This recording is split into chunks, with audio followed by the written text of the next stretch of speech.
Pakinggan po natin ang pangalawang Pangulo ng Republika ng Pilipinas at ang outgoing Secretary of the Department of Education, Sara Z. Duterte.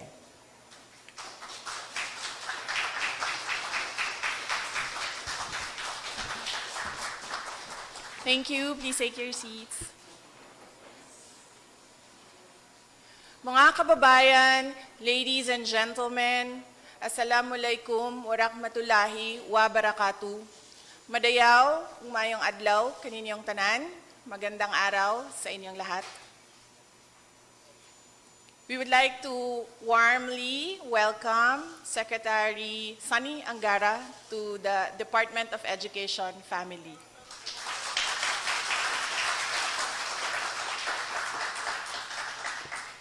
Welcome to the chaos, Sec. Lahat tayo, saan man ang pinanggalingan, anuman ang pinagdadaanan, ay may pangarap. We all have dreams. Bilang kalihim ng kagawaran ng edukasyon, ang tanging pangarap ko ay maitaas ang kalidad ng edukasyon sa Pilipinas. Ngunit ang isang pangarap, kung hindi pagsisikapan, ay mananatiling pangarap lamang. Kaya naman, mula pa noong una akong magsilbi sa kagawaran noong July 2022, agad kong sinimulan kasama ng halos 1 milyong nating kapamilya sa DepEd ang mga hakbang tungo sa pagtupad ng natatanging pangarap.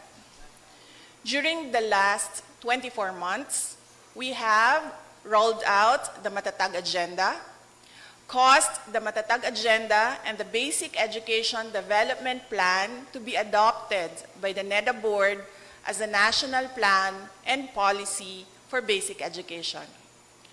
Brought back in-person classes for approximately 27 million learners across public schools post-pandemic. Launched and piloted the K-10 Matatag curriculum. Started the review of the senior high school curriculum. Launched the National Learning Recovery Plan, which includes the National Reading Program, the National Math Program, and the National Learning Camp.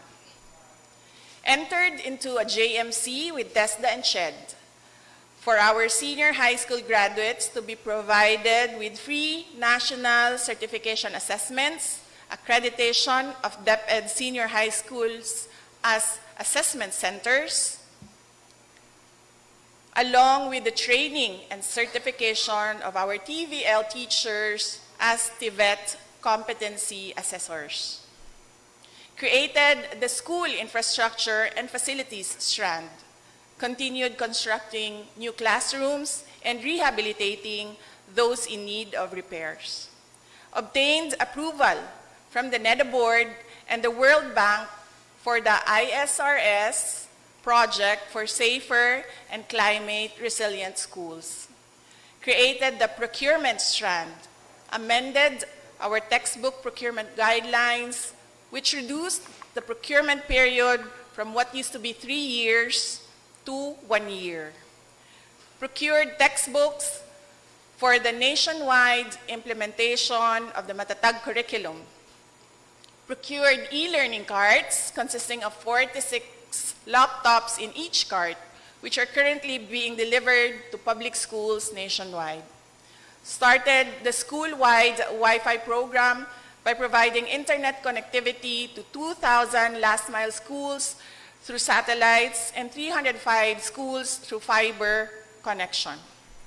Hauled learning resources that remained in the warehouses of a third-party logistics provider for years. Maintained DepEd's ISO certification for quality management systems. Received an unqualified opinion for COA's annual audit of fiscal year 2022, which was the first for DepEd. Held quarterly consultations with private schools organizations. expanded the school-based feeding program to cover the entire school year, secured funding and launched the DepEd Mental Health Program, established the Learner Rights and Protection Office, launched the TeleSafe Hotline for abuses in schools, strengthened internal controls for ESC and voucher programs, planted over 2,003,389 trees in a single day, brought back the Palarong Pambansa, entered into MOA with COMELEC and PAO to provide legal assistance to teachers during elections, engaged the Asian Development Bank to develop a more responsive formula for the school MOOE, engaged the World Bank for a study on teachers' salaries, purchased personal accident insurance for each and every teaching and non-teaching staff of DepEd, entered into a MOA with the GSIS for special DepEd lanes, started a reconciliation campaign with the GSIS for the premium contributions of DepEd personnel, issued a policy on the workload of teachers which provides a mechanism for teaching overload pay, institutionalized a 30-day uninterrupted break for teachers, removed administrative tasks for teachers, and just recently, we brought 6 national DepEd events with approximately 23,742 participants to Cebu, which caused the circulation of approximately ₱500 million pesos to the local economy. Ngunit, aaminin ko na sa ikli ng panahon, may mga hakbang na sadyang hindi natin natapos, tulad ng Matatag Center, Matatag Portal, DepEd Digital Education, overtime pay for teachers, a revised senior high school curriculum, universal school-based feeding program for kindergarten learners, calamity fund for teaching and non-teaching personnel, and an HMO or health insurance for teaching and non-teaching personnel. Nais kong ipaubaya ito sa ating susunod na kalihim ng kagawaran. Mga kababayan, hindi ako magsasawang magpasalamat sa lahat ng tumulong at nakibahagi sa ating mithiing maabot ang pangarap. Gusto kong iparating ang aking taus-pusong pasasalamat sa mga local government units, sa local and foreign partners, sa mga foreign governments, non-government organizations, civil society organizations, parents, teacher associations, private sector partners, at sa lahat ng ating mga stakeholders. To my DepEd non-teaching family, daghan kaayong salamat kaninyong tanan.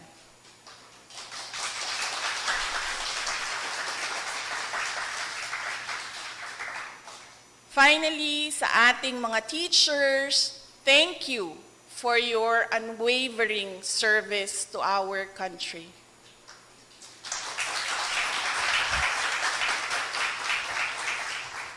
Ang sabi ko, kamakailan, ang anumang kwento, kahit gaanong pa kaganda, ay nagtatapos rin. Subalit, matapos man ang kwento, hindi naman nangangahulugan na dapat ring matigil ang pangarap at ang pagsagawa ng mga hakbang tungo sa katuparan nito. Sana ay kung ano yung pagtanggap ninyo sa akin dito sa kagawaran ng edukasyon nung ako ay dumating noong Hulyo 2022, ay ganyan din ang mainit na pagtanggap at pagmamahal na ipakita ninyo kay Secretary Sonny Angara.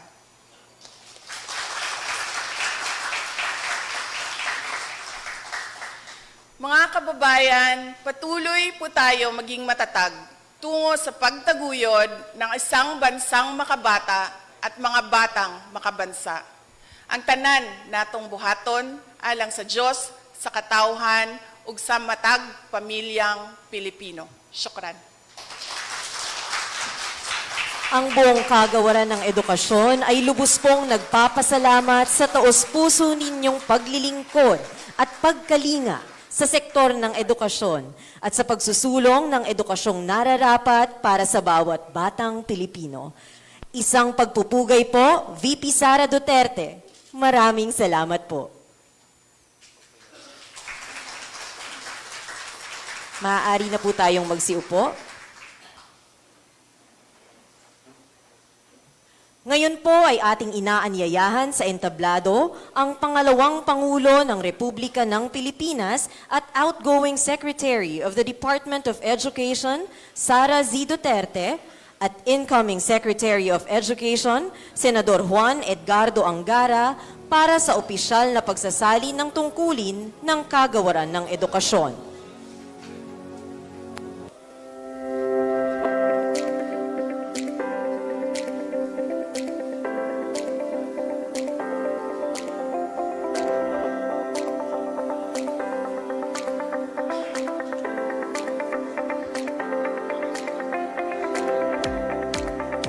Formal na ibibigay ng administrasyon ni VP Sara sa bagong kalihim ng Kagawaran ng Edukasyon, Senador Juan Edgardo Angara, ang watawat ng Kagawaran ng Edukasyon.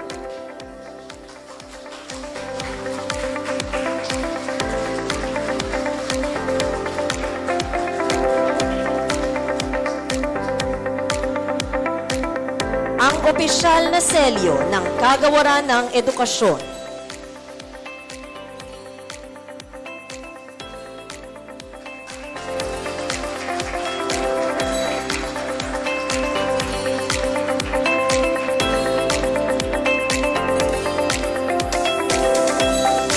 At ang transition report.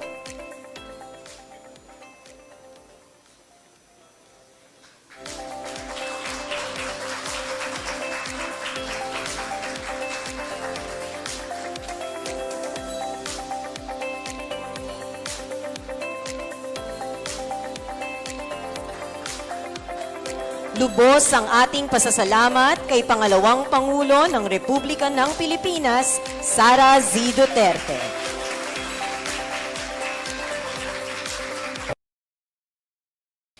Upang magbigay po ng kanyang kauna-unahang mensahe bilang bagong kalihim ng Kagawaran ng Edukasyon, atin pong salubungin ng masigabong palakpakan, Senador Juan Edgardo Sonny Angara. Thank you very much. Let's all take our seats. Thank you po kay Vice President and outgoing Department of Education Secretary, Ma'am Sara Duterte, sa ating DepEd Undersecretaries, Assistant Secretaries, DepEd personnel, mga kasamahan natin sa gobyerno, mga guro, mag-aaral, mga magulang. Isang magandang umaga po sa ating lahat. Napakalaking karangalan po ang pinagkaloob po sa atin ni Pangulong Bongbong Marcos upang maglingkod bilang kalihim ng Kagawaran ng Edukasyon. Buong pagpapakumbaba kong tinatanggap ang katungkulang na ito bilang tugon sa tiwala at hamon ng ating Pangulo na higit sa pag-ibayuhin ang mga programa na magsusulong na mataas na kalidad ng karunungan para sa ating mga mag-aaral. Gagawin po natin ang lahat para makamit ang mga pagbabago at reforma na aayon sa mga layunin ng isang bagong Pilipinas. Nais kong bigyan ng pagkilala sina Vice President Sara Z. Duterte, ma'am, at kanyang mga outgoing officials dahil sa loob ng 2 taon, kayo po ang naging sandigan ng ating mga mag-aaral at ng mga guro sa panahon ng mga suliranin. Maraming salamat sa inyong kooperasyon at tulong para sa maayos na transition. Thank you very much, ma'am. And thank you to your Undersecretaries and Assistant Secretaries for meeting with our team during the transition, ma'am. Ang trabaho nyo ng magsisilbing matatag na pundasyon ng mga programa at proyekto na aming isusulong. We will build from what you have already started.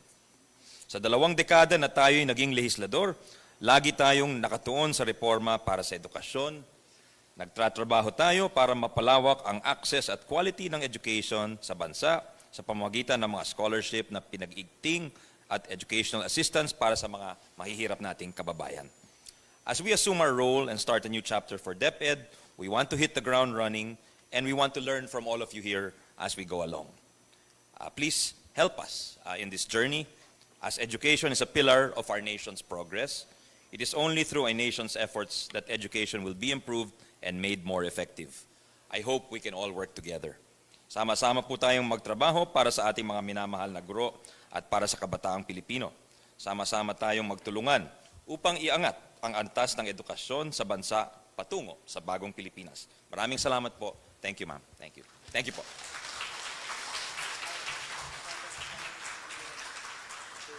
Maraming salamat po, Kalihim at Senador Angara. Kasama po ninyo ang buong kagawaran ng edukasyon sa pagsasakatuparan ng mga inisyatiba na makapaghahatid ng dekalidad na edukasyon para sa kabataang Pilipino.